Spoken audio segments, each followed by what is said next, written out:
Hi, everyone. This is Dorothea Hendriks, your communication coach in presentation skills and in public speaking. My guest today is a poet, a delightful and eclectic gal, a poet. Her name is L.Lois, and she goes under L.Lois in her writing.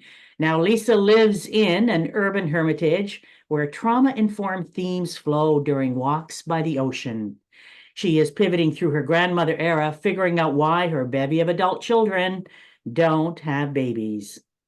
Lisa's poems have appeared in Poetry Breakfast, Open J and L, Fictional Cafe, the Mid-Atlantic Review, Washington Square Review, and Sparks of Calliope, and other literary publications. It is absolutely a delight to have you here, Lisa. And I think one of the first things I need to know is what inspired you to begin writing poetry? Well, it's wonderful to be here. Thank you so much for wanting to talk about poetry, but one of my favorite subjects right now. And it's a recent thing in my life. I've always considered myself a writer. But a few years ago, I was in actually a group therapy session, and one of the women in the session had spoken about how she wrote poetry to try and release some of the strong emotion that she was feeling to do with her personal trauma. And it really struck me, something about it. I had dabbled in poetry many years ago, just little ditties, I would call them rhymed couplets that I was doing for family members for Christmas presents. But it wasn't really serious. And it was enjoyable, but it was a lot of work. And I had stopped doing it over the years. So after the therapy sessions that I had heard this woman speak about free verse, she wrote without trying to rhyme. She just got her emotions and her words and her thoughts out. I walked actually through, I was in the habit of walking home from those sessions, and I walked through a city park and found a bench and sat down and wrote a poem, and I really haven't stopped since. So I've been writing, I don't write every day, but I'm definitely involved in poetry every day, editing or writing or submitting or, doing things like that. So. So you were a writer in the beginning, and did you write it? Have you written books?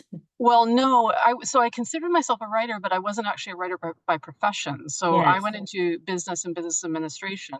But in that, there is a lot of writing. So there was yes. often most of the things that I was doing, would involve maybe grant proposals or reports and things like that. I was often actually involved in the numbers side of things. So, but things fell to me, and I would do a fair amount of editing of other people's writing, and it was just something I had a aptitude for it. I enjoyed it. I Mhm. can't say that I loved it to the point that I really wanted to write full time. Like, I don't know that that had ever crossed my mind. But I had done some creative writing. I took one course that was kind of a one-off when my children were young, just to get out of the house a bit. I'd take a university course in creative writing, and that had gone quite well. But that was more essays and short Mhm. stories and fiction. And so I'd never really thought about the fact that I could write parts of my story. Many times over the years, I did a lot of journaling, a lot of diary type things over the years. And it never had really struck me that I could, like, I always felt the pressure to tell the whole story. And then when I started writing poetry, I realized, oh, I can write about very small portions of the story, or just one thing that I've seen today or feeling, and all of the thoughts and emotions that are rushing in terms of the whole story don't have to come out. So the way I describe it is that I sort of came to an understanding very late about white spaces and about what the white space means in art. And poetry allows me um, to include those white spaces. That is part of the beauty. And so I don't labor anymore. And even in report writing in business, you have to have it right. And there's you're trying to communicate well. And so I sort of came at writing. But I guess the way I knew I was a writer, or referred to myself as a writer, is when I think about going back to teen years, if I could pick a different academic path, I probably would have gone into writing. I probably recognize that now in hindsight, that writing Mhm. was more of a passion, right? But there's a practicality to life, and I've had an interesting and diverse career. But now I can get to goof around a little bit in semi-retirement, and so writing has become bigger, and poetry just came on the scene suddenly, and I didn't expect that. It's so interesting about poetry. One of the questions, even though you haven't written a novel, but you do write, for work and that, one of the questions that has crossed my mind when I was thinking about, oh, what am I going to ask Lisa? The question is, I've met a lot of people, a fair number of people who write. They've written novels, some have written screenplays, but I've never really met a lot of people who write poetry. In fact, I can count on one hand how many people I know that write poetry. And you mentioned about being able to use just a little bit of emotion, the white space. Is it more challenging in a way to write poetry than to write a novel where you're just going "Ugh," and you pour it all out? Yeah, I mean, I only know by dabbling in longer form, and so after COVID, and I was going through a transition in my business career, I decided I had a little bit of a lag in between. I thought just for fun, I would try a couple of projects. And this was before I was really interested in poetry. So I did write a novel. I disciplined myself to sort of write every day. I did an outline and wrote a novel. And it was really hard work for me. It was the first time I'd done it. And, I have a new appreciation of what it is to write a full length manuscript of, 80,000 words or more. So that was an interesting exercise. I don't think I really thrived in it, and there was no money incentive in it. It was just me trying to learn even how I would publish and how you go about publishing a novel. I was researching all that at the same time, and then simultaneously, so I wouldn't feel like I was just sort of goofing off all day. I actually picked up some freelance work, but I didn't tell the potential clients when I was pitching for the jobs um, who I was in terms of my professional career and my experience. So obviously, a lot of clients that I picked up were business related because I could write on those things, and I still have some of those clients now. So the freelance work actually went quite well, and suddenly I discovered, oh yeah, people will pay me just to write. So it gave me sort of a broad and quick education in these different areas of writing. One on an amateur level that really didn't go anywhere because it was uphill and not something I felt I wanted to continue doing in novel writing.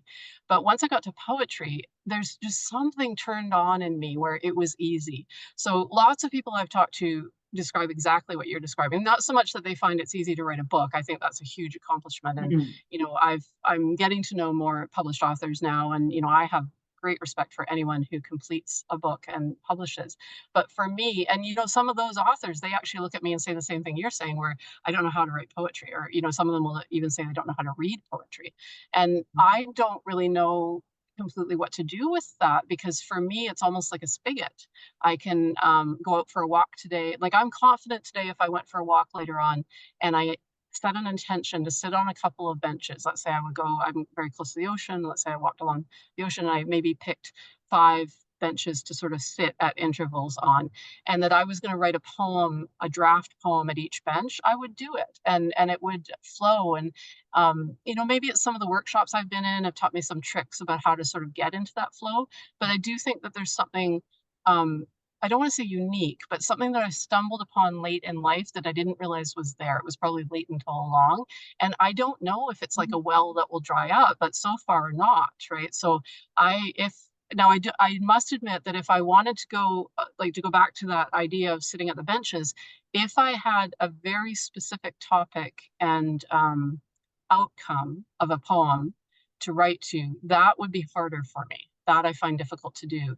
But if I was able to write at what was top of mind, what I was thinking of, what maybe was percolating and I didn't even know, no problem. And I would come out with many drafts. And I've really embraced early on. One of the things I learned was I think it's Billy Collins, it's often attributed to, but I think I actually researched at one point. It wasn't his quote originally, but he's famous for saying, just get your shitty first draft out, right? So that's what I concentrate on doing is just doing a really rough draft, getting it out. And then it's the editing process afterwards that actually refines things and has, led me to the place where I could be published. So yeah, it's actually been a lot of fun. You can't make a lot of money as a poet, but if I could go back to my teen years, because I've read enough poets and poet stories now to know that people do. And I think, oh, yeah, this would have been less like work and more like every day just being a lot of fun, which is it is right now. Do you ever feel that there is, and I don't know what the word would be, but kind of something like an invisible force or words that come to you, voices that talk to you, that it actually Yeah. comes from somewhere into you and then it comes out of your mouth? Yeah, like the muse is usually like Yes, what people yes. refer to, or sometimes I say, I even in my business life, occasionally when you have that thought that you think, oh, okay, that'll work, and you don't know where it came from, or you wake up in the middle of the night and something's solved or whatever. Um, I've always thought of it as an oracle. That was sort of my metaphoric word that I would use for it. But yes, I mean, the muse is real. When I go out for a walk, let's say, and I intentionally am going to write some drafts, I don't know that I consider that quite so much the muse, but I have definitely written almost like final copies on first try, which I would definitely chalk up to something outside of myself, or at least a convergence of phenomena, whatever it is, like Mm-hmm. where I'm at, how much energy I have, and the words, because a lot of it is lyrical. So it's, which words work together and which words occur to me, or, literally in stringing a line or a sentence.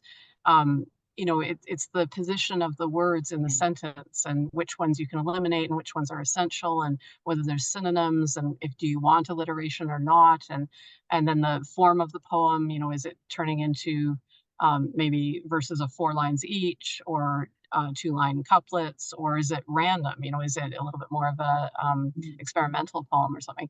So there have been times where I've definitely felt something almost just flowing through me, and I had experienced that in other ways, in public speaking and in business Mm-hmm. terms that were kind of maybe more boring or uninspiring. And it's kind of cool when it happens, Yeah. right? It's almost like being a conduit. Do you have a poem that you've written, whether it's one from the very beginning when you started or a recent one that you feel you'd love to share with us? And what inspired you then when you share it? Can you let us know what inspired you to write that poem? Sure. Let me just, I've got one here. I will pull it up for you because it's actually, I had it out earlier today. This was actually published this week in a literary journal in Europe, which is fairly unusual for me. Most of my publication has been in North America. It's called the Brussels Review, out of Brussels. And this poem it's a special one to me. I did a lot of travel, poet related travel last summer. I actually went on a long trip to main place that I was going was New York City. And so this is one of the poems that I wrote when I was there. And then when I came home, I was working, I've got 2 manuscripts underway right now. And I was working on the first one, and sort of had stopped submitting poems for individual publication. But in late fall, early winter, sent a few off, and this is one of the ones that was picked up and published. So it Oh. just came out this week. So there's a bit of a lag. So it gives you an idea that I wrote this last summer, would have submitted it late fall, heard probably early this year that it was going to be published, and it was just issued this last week. Mm. So that's sort of in terms of production. I have a big business background, so I always think of things in terms of production and how it goes and the details, and that's sort of how things flow for me for individual poems. So this one's called A Little Birdie Told Me. A little birdie told me not to come, stay home, be safe, find sensible adventures close by Canadian healthcare and laws. I shot the birdie, jumped a bus, rode until my concealed greyhound neck brace could carry no more, Port Authority wrapped. New York City arms around the girl in her dreams, opening poems and poets, walking and sweating, flitting around salsa on Pier 45 at dusk. And that was the poem they picked up. So a little birdie told Wow. me. Yeah. So what about the little birdie? You shot it. But what prompted you to write? How did the words come and what prompted you to write that? And what did that mean to you? Or does that mean? So that was in a time, so that trip, I was intentionally writing poetry every day. I'd actually planned to write a manuscript that I drafted up. It's not complete yet, but I've got it in the works. And at some point, I'll finish it off and polish it off, and hopefully that will become something. So I was traveling for months actually, and I was writing every day. And that was, it was Pier 45 and there was free concerts out. And um, I think the idea of the idiom, a little birdie told me, and I'd had Canadian friends who were horrified actually that I was going to Greyhound across the northern states and, get my way solo travel with my backpack and my tent and everything to New York. And so I'd done it. And here I was on Pier 45, enjoying the sunset and the salsa. And, that, well, little birdie told me not to come, but I came anyway. And then, you sort of riff off that. And I, looking back, I'd have to actually dig through a lot of notes to find what the first version was. Probably it had the same number of stanzas. I don't often, occasionally I'll change the number of stanzas, but generally the length and the shape of the poem is usually there right at the beginning.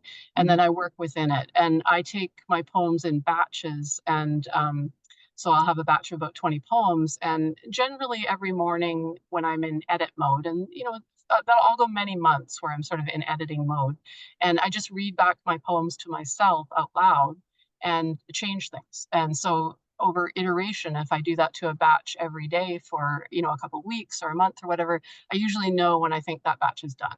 Like it's ready. I could start submitting those, and I'm actually getting a little bit tired of them myself, and I want to move on to my next batch. Have you found, and this is not a question that I had asked you, I was going to ask you, but right now as you're speaking, I will. Have you found when people have taken a poem that you've done and they've read it, that you're very particular on how your poems are read? Because it does make a difference. It's like a storyteller. Not Yeah, everybody can read the story or read the poem in order to get the essence of what it is communicated to the listener.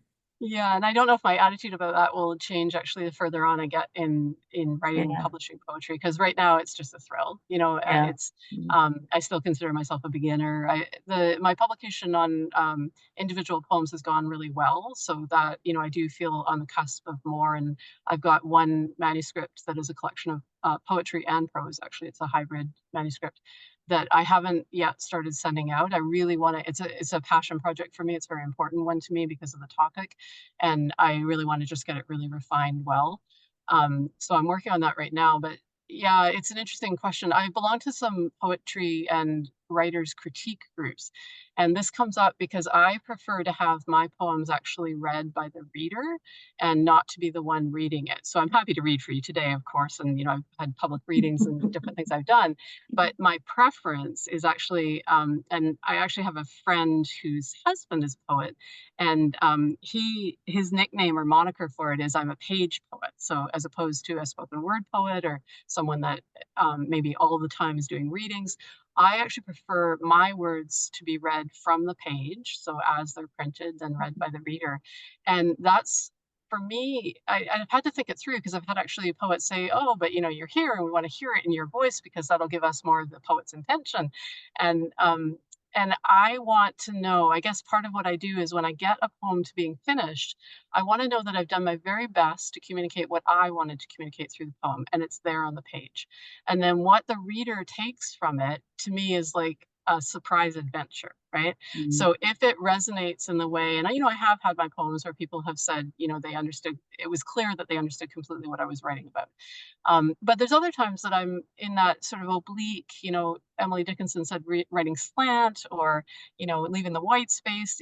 Sometimes there's memories that are very clear to me, but I haven't put enough down that anyone could possibly be with me in the moment, right? Mhm. So then the focus and the reason I'm sort of passionate about the reader experiencing it is that they will then superimpose, hopefully, the emotion and the feeling and um, maybe the irony or whatever I've tried to bring out in the poem, a scene, even if it's as simple as a sunset or a moon or something like that, that they're then superimposing that on their experience and their memories, and something is coming to mind. And hopefully it's deep and moving, and, sometimes funny, and sometimes, witty, or, I don't do a lot of comedy, or humorous poetry, but it's there. I love it when irony comes out, for sure. Mhm. And so hopefully the readers, then that's when, to me, it becomes deeply personal to them. Because, like, if I think of the poets that I read, most of them, I wouldn't ever have a chance to hear them live, reading their poetry. Many of them have passed away already. So I'm reading them on the page.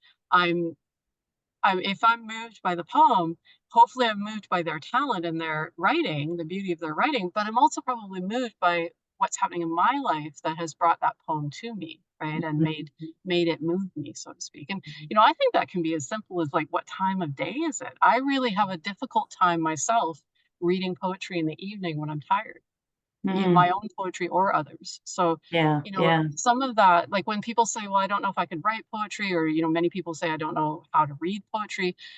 I think there's two things at work. And one is that it's a compact form. So you can't be quite as ambitious in terms of volume. So I can't read 20 poems in a sitting, let's say. I mean, other than I've just said I edit 20 poems at a time, but that's more line editing, where I'm looking at it with a different ear, let's say, and I'm sitting down to do that. But if I'm picking up a book or an anthology, I would have a hard time reading 20 poems at a sitting. So, Mhm. unlike prose where you might sit down and read a couple chapters or something, or a newspaper or something where you're reading several articles, it's a little bit harder to do that. So it's an odd kind of skill or habit that we maybe are out of a little bit, to sit down and just savor a poem or two. It's a Yeah. slower pace, and that will help you to get into the poem. The other thing that I think has probably hampered us in North America and Canada, and I'm a product of the Canadian public school system, is that something about school and poetry has turned a lot of people, including me, probably off poetry for a long time, and not for very good reason. Because it's not that I had bad teachers or that they picked poor poems. I mean, some of the poets they picked were, incredibly well known, but something didn't ring for me. It was the rules of poetry and almost like learning the grammar, but not then learning how to write, Yeah. a short essay or something, right? Yeah. And so that I think that poetry is far more accessible than people know and Yeah. realize. It brings me to a question here. Someone once said that poetry is like a gateway to other creative arts. Do you believe that's true, and why? Yeah, although I think I wonder if it isn't a gate that goes both ways, Yeah. that like the joke in poetry is, what is the definition of poetry, right? And I mean, some days I'll say, just quip, life is poetry, or or like, um, and I do think like like I can write on anything. I challenged myself once, and I don't actually remember what came of it, but I wanted to write. Actually, I do remember now that I think of it. Um, I challenged myself to write a poem about a paperclip. I About a wondered if I could just paperclip. a paperclip, yeah, because it was along the lines of, can you write poetry about anything, right? And so testing out some prompts and stuff like that. And I do remember I actually ended up writing a poem about my dad and about a story he told when I was young about something his secretary had done. She had strung all of his paperclips together, and then when he went to take one, like the whole string came out, and he was so irritated. So I wrote this whole poem about my dad telling the story from when I was a kid about paper clips. And so anyway, that just tells you like there's like all of life can be poetry. And so if that's true, then all of art is also poetry, right? And I Mhm. think it's probably a gate that swings for me both ways, because um, I have noticed that poetry is exposing me to more and more styles of creative arts that I hadn't previously participated in. Mhm. Art galleries is one that I never, I would appreciate it maybe like a tourist would or something, but I didn't have a passion for going to art galleries. And now, if I get an opportunity to be in an art gallery, it's an opportunity to write poetry, or at least to think about the paintings and the pictures and the graphic design kind of side of things differently. And so definitely it's opening up my aperture that way. Like it is definitely changing how I see the arts. But I think it's also true the other way, that maybe, yeah, I mean, Yeah. it is pure art. So it's going, I think, in all directions. Probably, as you say, the gate or the doorway, the door opens both ways, right? I think so. Yeah, I Yeah. think, yeah, it's a way of seeing things. Like part of poetry is slowing down life, right? And looking at Yeah. small things. So, Yeah. a paperclip is a silly example, but there's lots of, the little birdie, right? I mean, I don't remember exactly on Pier 45. I remember the salsa and the music and the evening and the sunset, but there might have been a bird, right? Yeah. I mean, that Well, might have been grains of sand, specks of dust, they've all been in poems somewhere, for sure, for right? sure. In Yeah. your you do workshops, and I read somewhere your poetry corner workshops. Hmm. Now, I read that when you do these workshops, your focus is on generative writing and the cathartic practice of free verse poetry. What if I came to that workshop, what would I be doing? What does that mean? Yeah, good question. So they're a delight. I offer free workshops twice a month at the local seniors community center in my neighborhood here. And I was actually out with some of the poets, my fellow poets, this morning. It's a holiday today, so it's our regular Friday to meet, and we couldn't, so we went for coffee instead. And it's interesting. We just chatted. Like that's maybe the cathartic side of poetry. Is like for me, it was deeply healing. It had to do with family trauma and things that I was trying to work through. The reasons that I was in a group therapy session, actually, in domestic violence center. It was hosted at a domestic violence center here in the city that I live in. So for me, it was healing and very specific. I would call it therapeutic. But for the workshops, I'm not a therapist, and I don't claim to bring, healing through any medium. I wouldn't want to make that claim, but I know what poetry can do, and I know how it gets to the deep things really quickly, and it knits hearts together. And Mhm. so in the workshops, that's really what's come out of it. So when, I had a hand in writing that description, and I knew it was true to my experience, but if I had to say what I think the others in the workshops that are enjoying on that side of sort of the therapy side of things is you get to know each other. You have to trust each other, because generative means that we're writing. So it's the kind of workshop where we're writing. So I'll bring prompts. It'll be maybe a simple prompt, or simple prompts are actually the best because people's imaginations just um, go a little bit wider in terms of their own memories and their own experiences. And then we have a timed writing session. So usually it's 10 minutes. I put my timer on, and we're just quiet writing. So it'll be a small group of writers, poets, I will call them, although not all of them would either admit to being poets or feel that they're poets yet. Um, but it's beautiful what comes out of it because everyone's talking, writing from their emotions. And I encourage, I usually give a little bit of a craft talk. So we're focusing on our senses, writing for a reader to experience their senses, to experience the poem through sight, smell, touch, hearing, just the tactile things that are very concrete, but then writing the detail and the things that they remember from their experience. Or, for some people, they're writing more often almost like a political poem or something that's more Mhm. abstract. And so then we come together and we share what we wrote. And remembering, again, it's a safe space, nothing leaves there. A Mhm. poet's work is their intellectual property. But we bounce off each other, knowing that this is all, I mean, to go back to Billy Collins, this is our rough draft, our shitty first draft. And so we're not expecting a lot. And if we can have the courage to read what we've just wrote, it's actually astonishing because you'll realize that what others have written is beautiful. I mean, it's almost standalone poetry already. And with a little bit of polishing and editing, these are going to be publishable poems. Like you can feel it in the sort of circle when we do that.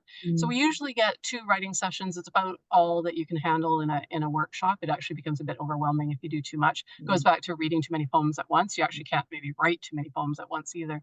And yeah, it's really nice. Like it's a really great feeling in the group, but it also knits our hearts together because we find, bits and pieces of people's life stories and background, and we don't talk about it a lot, but the poem itself is giving that backstory, and so you're making friends very quickly. And it's moving. I've definitely led workshops where readers or listeners are coming to tears, and definitely the person reading their poem is brought to tears for what they're remembering, right, in Well, terms of sorrow. yeah, it sounds like because it's a personal experience, you're diving deep inside of yourself or diving somewhere and things will come out. Which Mhm. brings me now to ask you, in writing your poetry, what have you had any challenges? Have you ever experienced some kind of hurdle that you just couldn't jump in writing a particular poem or getting started on one? Yeah, there's yeah, I mean, there's little hurdles, but let me think about the big ones because I would say I'm a little bit lucky that poetry has come very easily to me. And I also, my temperament or whatever it is about my stage in life, once someone else who I respected had said I was a poet, I felt I could say I was a poet. So that was a little bit of a hurdle because it was actually a mentor of mine who specifically told me, stop saying you're not a poet. You are a poet. So use that word. And I've met other people who are reluctant because, poetry is, it's a funny profession, if that makes sense. So to say you're a poet, others don't know what to do with that. Maybe some people think it's silly or whatever, but I've actually embraced it. Like once I felt I could say it with authenticity, I've really embraced it. So there's lots of things like that that have sort of come easy. Like even the fact that I had a mentor at that stage was quite significant and quite, I would say, lucky. Or I'd maybe done my homework well and got connected in ways that were very helpful to a fledgling writer. But in terms of larger things, like the one that I can think of that's really big is I was in a writing group and I was encouraging other writers of poetry and prose to submit their work. And you can be published. Like I was confident. I'm a big reader. I was confident that these writers were of quality to be published, but I hadn't been published as a poet yet. I'd had some essays published and different things over the years in terms of business, but not my poems. And I had quite a collection at that point. And I woke up one morning, it was my birthday, and I thought, okay, I gotta do what I'm saying. And so I started disciplining myself to send poems to magazines, lit magazines, and different publications. And I just diligently did that. And it was probably inside of the first month that I had my first acceptance. And so that was a huge hurdle. That it's a funny one, because it's not that I didn't dread it. I didn't think it was impossible. I just procrastinated forever. And I think with lots of the writers that I've met, there's something. It is actually a huge hurdle. It's not. There's no rational reason for it to be huge, but once you get over that hurdle and then you experience some of the publishing side of it, things flow a little bit more, and Mhm. your confidence grows, and you learn more about the publishing industry and where you can submit, and where your style is and things like that, Mhm. and then you make more networking connections too. So I Yeah. think it was the jump into publishing that was probably a very significant hurdle that took me a long time to jump over. Yeah, but you did it.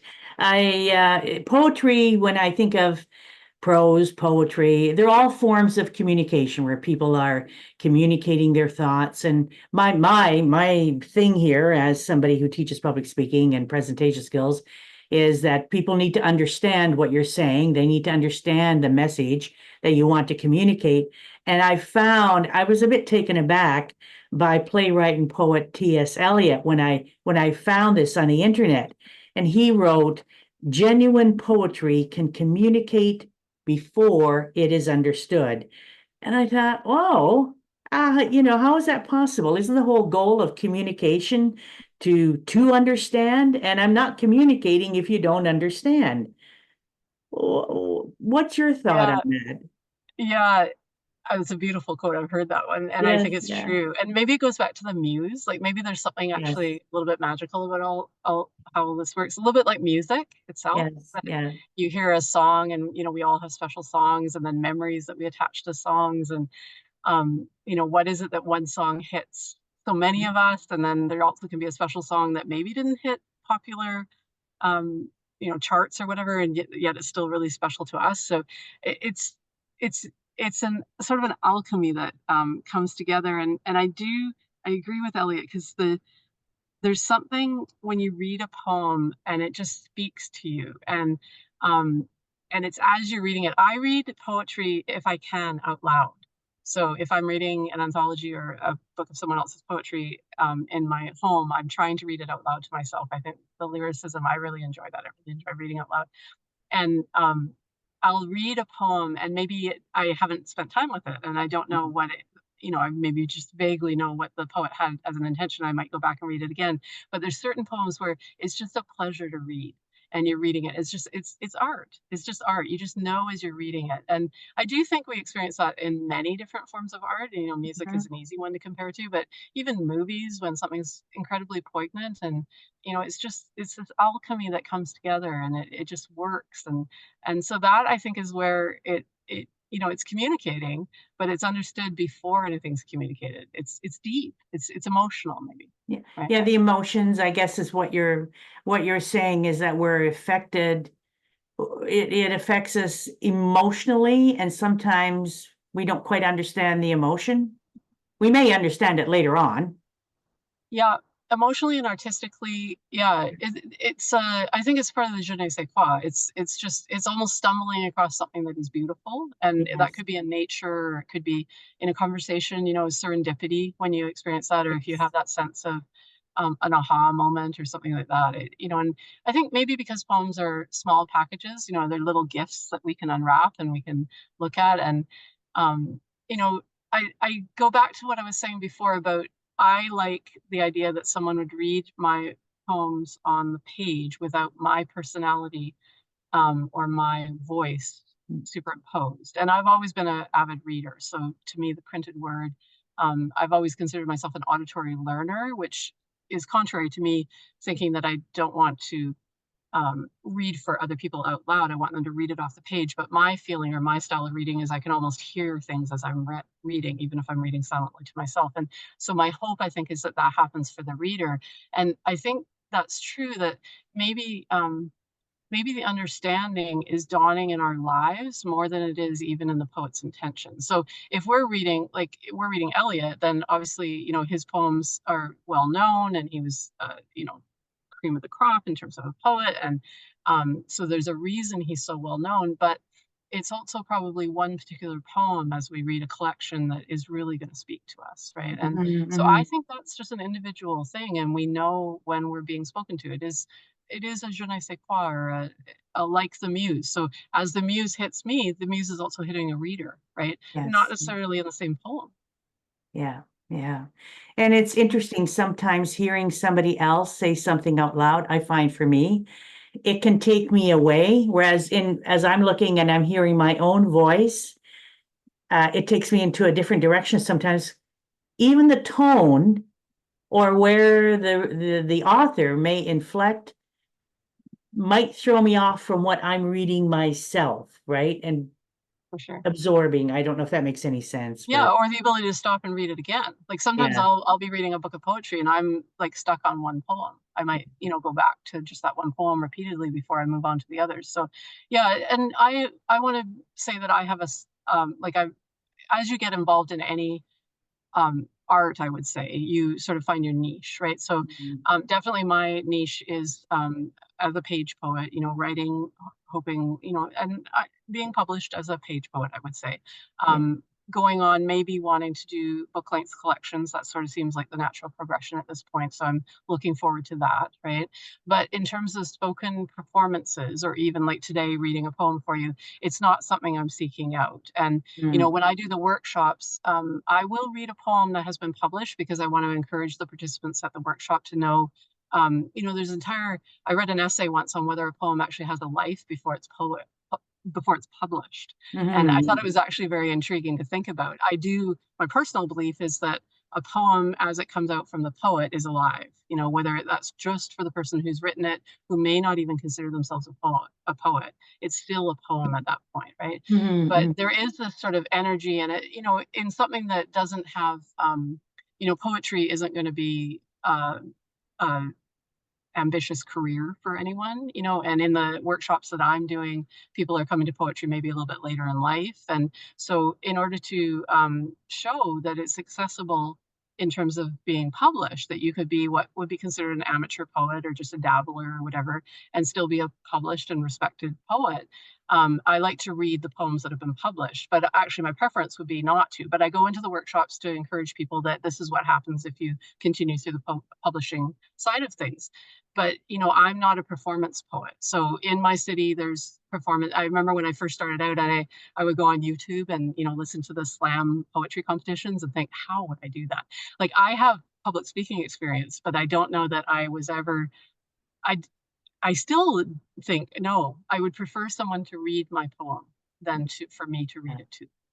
Um, how how do you see poetry in school? I don't know if this still happens at school, but the old reading, writing, arithmetic were very important, and that's the essence, right, of education. You got to read, you got to write, and writing is not being frivolous, but it's serious business writing, and you've got to know your numbers. How what value does learning poetry, creating poetry, reading poetry, authoring poetry, what value do you think poetry brings to education and to our world? Well, okay, that's an interesting. So part of my career was actually as a mother, and I homeschooled my children, and I specifically did a style of homeschooling that was called unschooling. Mm. And I sort of accidentally arrived into being an unschooler. So when I went into homeschooling, I didn't really know, a little bit like my entry to poetry, I didn't Could know you what I was. expand on unschooling? Yeah, we didn't use a lot of curriculum. So Oh, I okay. did. Some unschooling families will use no curriculum. It's almost like I want to compare it to free range parenting, but to be honest, my kids are adults now, and I don't actually know exactly what the term free range parenting means. But when I've read a little bits about it, I think it's probably similar. So the idea is that there's a lot of freedom to the children's days. They can follow their interests or what their aptitudes are. But definitely behind the scenes, I knew that we were fulfilling the provincial curriculum, that we were, the kids were, I knew what they were strong in and what they were weak in, and I was trying to fill the gaps and then also encourage their strengths, right? That was part of it. And I had four children very in close succession, so they were all kind of a band together, and we could do a lot of things across the grades. Let's say we didn't really pay attention to grades much, so no testing. no exams, no formal lessons, that kind of thing. I did have some exceptions. We used a math curriculum once the kids got to a certain grade age level. And that was more because I knew that if I tried to teach math, that I might skip things, and I knew that math was important to me to come in an order. So, and actually, ironically, the kids at that point loved their workbooks. They would get up in the morning, they wanted more workbooks to do more math. So it in that funny sort of way that things reverse psychology works, they were great. But so one of the things in going back to your question of reading, writing, arithmetic, reading was incredibly important to me. I had a strong belief that a good reader became a good writer. I didn't know how to credit my own ability to write well, other than I had been an avid reader. Mhm. I had general education, but I didn't feel like that is what had given me my writing ability. And this was long before poetry. Um, so when my kids were young, I just emphasized that a good reader, if you're reading good quality things, it's a little bit like garbage in, garbage out, but a more positive spin on that, that as you're taking good quality things in, you're going to put good quality writing out, right? And we didn't emphasize a lot of forced writing. The children were encouraged to write when they wanted to and that sort of thing. And at the end of it, but I was doing a lot of forced reading, but the force was gentle. So a lot of reading according to their own interests, a lot of time at the library, a lot of us reading together. And to be honest, I didn't emphasize poetry, but I can see that all of that literature together. And if I even look back into my childhood, where were the first instances of poetry that I did appreciate, that I wasn't having to do like a close reading or a pulling things apart and looking for different parts of language or poetry to identify. And it was just sort of the pleasure of the reading. It goes back to like Shel Silverstein and my mom reading, Garden of Verses when I was probably quite young. And so, those kind of things, I think it's age appropriate, and it's just offering these things so that you can appreciate this as a joy, not as a drudgery, not as something, if all you did is study essays, and then you wanted, an adult after a childhood of that to produce essays, I don't think, the child is going to. I think a more Yeah. natural learning style and seeing what the children are interested in produces adults that will then have the competency in the basic core things, right? So in Yes. terms of teaching poetry, if I were to go back now, and I would just include more poetry, that's what I would have done. And I don't know that I excluded it. Like I'm sure, I can think of we had a certain time where we were actually looking at songs, and definitely song lyrics are poetic, Mm. right? So I don't think I avoided it, but I certainly didn't know at the time to pay attention. Yeah. Well, it comes through, I guess, experience doing something and then something else pops up and you go, well, I could have, but Yeah. interesting. What's the biggest step you've taken outside your comfort zone? And what made you take that as you're on your journey going from school, doing your travels, writing, you were a business writer, and then somewhere the voices came and you're writing poetry now and you're teaching it and having workshops. Along in your journey, what was the biggest step you had to take outside your comfort zone? Well, I mean, I can think of life choices that I've made that were a bit counterculture and, even like homeschooling or unschooling within homeschooling. Unschooling wasn't really a choice. We sort of landed in there. It worked for us, and that's what we did. But definitely the choice to homeschool was a very big initial decision because I didn't know much about it and the responsibility of it. So there were counterculture choices that I've made all the way along in that light. But in terms of poetry, um, the trip that I did last year, and it was actually a year ago now when I was, sort of at the point where I was packing and getting ready to go, and I was terrified. And I've done a lot of travels. I've lived in East Africa, in villages in East Africa for lengthy periods of time. I've traveled in many different countries, often traveled um, bit rougher, not a touristy traveler, if that makes sense. So a lot of camping in North America, a lot of staying with people in homes in other countries, Japan, Mexico, Africa, different places. So a lot of very adventurous travel that I'd done in my lifetime, but I hadn't traveled for quite a while. I had come back from Africa in 2017, and I had actually made a decision not to fly anymore. And it was a bit of a principled decision because of environmental reasons, and also my friends in Africa who were deeply impoverished and, couldn't afford to visit their children by bus, never mind, flying across the globe. So I come back and thought, well, I'll tone down my travel and I'll just, explore my own area and be here. And then COVID happened. And so it was coincidentally at the same time. So I really hadn't traveled since 2017, and then planned this road trip. And I don't have a vehicle anymore, so I was doing it all by public transit, or public transportation, so Greyhound and Amtrak, and even local buses and things like that. And but by the time I was getting close to it, I was scared stiff. I had bought a hammock tent. I wasn't sure. I really wasn't sure. And maybe that goes back to the poem that I read too, right? Because my friends were all saying, oh, if you're going to go Greyhound to New York, why don't you at least go to Toronto and go across Canada first? Don't go in the States. And, and anyway, it was a wonderful trip. It was amazing. I wouldn't trade it for the work, for anything. And I came back and told friends, I'm younger now than when I left. And I hadn't realized how much, just being at home and not doing the more adventuresome things that I had done, I'd sort of started taking on this attitude that I was maybe beyond those things. Mm. And so this summer I'm going to do some camping. I've got my hammock tent and I'll do some camping, and and that opened something up for me because I don't have a vehicle anymore. I live right downtown in the city. I don't really need a car anymore.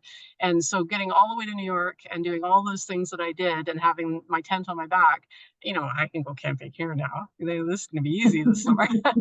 But that was a huge hurdle. I remember thinking, am I so foolish? Like, am I just going to be turning right around and coming back, or is it going to be a disaster, and something terrible is going to happen? But Oh, only wonderful things happen. oh, it sounds absolutely exciting. And really, I can say in all honesty, it's not something I would really have to think about something like that. Really, really, really. Oh, as a writer of poetry, as an artist, what do you see your strongest skill or talent? Oh, um, well, I'm by temperament, I'll see something through in detail. Mhm. So, and I'm even up for the long middle parts if I really believe in something. I can quit things as easily as anyone else or get discouraged or whatever. But if I see the value in the end result, I have a stick-to-itiveness that in my business career and stuff, that was very useful. So in terms of poetry, the initiation of the first draft is usually a little bit exciting. It's kind of fun. It is dabbling in art. It is, Mhm. whether the muse is present or the muse is, maybe the muse is always present, but the muse is loud or soft. Maybe that's more better way to put it. Because it always seems kind of fun to me to be playing with this, almost like it's not me doing it, but I'm accessing something and creating something new. And then there's a long middle part where I have to do, just keeping track of the files and making sure that I know where the poems are. And today I spent hours trying to figure out, um, I've got a set of poems that I want to send into a, a national competition, and it's a series of poems and a sequence. And so I not only have to track the sequence of those poems, that they go flow together and they're going to work as a package, but I have to actually withdraw some of them from the initial package that I had, because those poems are out under consideration with other publications right now. And in some cases you can do that, in some cases you can't. So you have to be quite organized on the details, where your poem's out, whether the rejection or acceptance has come back, whether you need to wait longer, what the guidelines were for that particular publication. It's all a lot of detail to keep track of. So Yeah. that's sort of the stick-to-itiveness that I could do in the middle. And I can see that the diligence in doing that and being, just having the aptitude to do that, it's literally spreadsheets. Some of it is Word documents, but some of it is um, Excel or Google spreadsheets that I have where I track all the details. And so I can see that if I'm diligent, if I keep going with what's working already, what will open up in the future is more and more rich relationships with more and more publishing opportunities. Yeah. And I don't know, I still want to go back to the fact that you don't have to be published in order for poetry to be poetry or for you to be a poet. But I'm loving the game of it, if that makes sense. And I mean that in the best possible sense of a game. It's just a lot of fun. And maybe because of the stage in life I'm at. So I've got two sides to me. One where I'm living very carefree, and this is just something I can do and I can put as much time to it as I want, because I live alone right now and it's just I can figure out my day myself. I don't have the responsibility of young children anymore and that sort of thing. But the other side of me is the cathartic, catharsis that poetry means for me in terms of the therapy of it. And on that side, it's very, very deeply meaningful, and it's actually helping me a lot with some of the more traumatic experiences in my life and being able to finally write about them in a way that I'm now more confident that I'll be able to share. Although it's still, that's the hurdle that's yet to come, is sharing some of those deepest poems. Yeah. Do you have, I see we have to wrap up, but do you have any suggestions here for someone who's thought about writing poetry and just doesn't really know where to start or what the first step should be? Do you have suggestions for those people so that they could actually dive in and feel the freedom and also feel the release? Yeah, yeah, and it's good. I mean, I would encourage you to get together. Encourage anyone to try and find a place where they can get together with other people who are already writing, and just to know that everyone probably is nervous when they go into any new activity, right, or into any new group. So your first couple times when you get together with other writers to do generative writing, where you're actually writing together, but you're writing on your own projects, probably, you'll feel like I feel nervous. I feel less experienced, or like I don't know what I'm doing, that kind of thing. And so that's just normal. If you can get past that, then you'll see that you encourage each other, because writing is a bit of a lonely thing, and you lose perspective a little bit. So you don't know, you'll doubt whether your work is good or not. You'll start telling yourself it isn't, and then it discourages the whole writing process. But if you can be with a group of people where you're reading little bits to them, or you're even just writing together, where and someone will come and say, oh, they had something published, and it just is enough impetus that it keeps you going, it keeps you positive on it. So I do think being in a group, because writing itself is so lonely, and if you enjoy it, you're going to do it alone a lot of the time. So if you Mm, have some place that you can be with others to be encouraged. So writing workshops, I mean, they won't always be called generative writing workshops, but you want to find a place where you're getting prompts and you're having some time to write. mm, You probably at the beginning don't want to be in a critique workshop, although I do participate in several critique shops and value workshops. I value them a lot, but they're more, you have to be very thick-skinned, because you're asking people to critique you. You're asking people to review your fledgling work. So it's the way to get good, to really refine your craft quickly, but that's sort of a second step. So for a first step, just find some people in your area. When I was first looking for networking and especially hoping for some mentors, I thought, well, where do I want to be writing? And I thought New York and San Francisco, just because those are the hot spots of, I was writing in the beat style, so free verse from the 1960s, that kind of thing. That was more my style, if I had a style at that point. And I still write more or less. Some people call it confessional poetry, which means a lot of emotion, a lot of things from my life. And so I went on Meetup and Eventbrite, which are two online platforms that are free to register for. And I would, in their search bars, Google poetry or poets and those cities, San Francisco or New York. And then I would look for Zoom groups that I could join, where it might be a teacher giving a prompt. So sometimes those workshops you have to pay a fee, there'll be a small fee, but there's also lots that are just peer to peer. And if you're paying a fee, you're probably getting someone who'll teach you craft and they'll teach you something. But there's great value in just being in a club, and mm, just being with mm. some peers. And that's the type of workshop that I run in my neighborhood here for others too. And that's good for me. I mean, twice a month, I know I'm going, and I'm going to come away from that workshop with probably two or three poems started, just for the fact that I went and led a workshop, so it's good for me as well.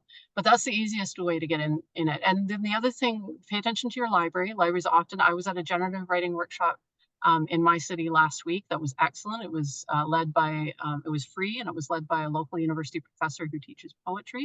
It was wonderful. I came away with some new poems that I had started from the session. Learned a little bit, learned about some other poets I hadn't heard of that she was reading from, and it was just wonderful to soak in that. Met some other poets from the city here that I hadn't seen in a while, so it was good to connect with them. Um, and so just networking like that will lead to other things. So that was at the library. The library is also a great place to take out books of poetry to learn about, and Yes. also to find books by poets on how to write poetry. So one of the, in fact, probably the most influential book that I read, and it's commonly available, definitely in an American library it would be in, and even in Canadian public libraries.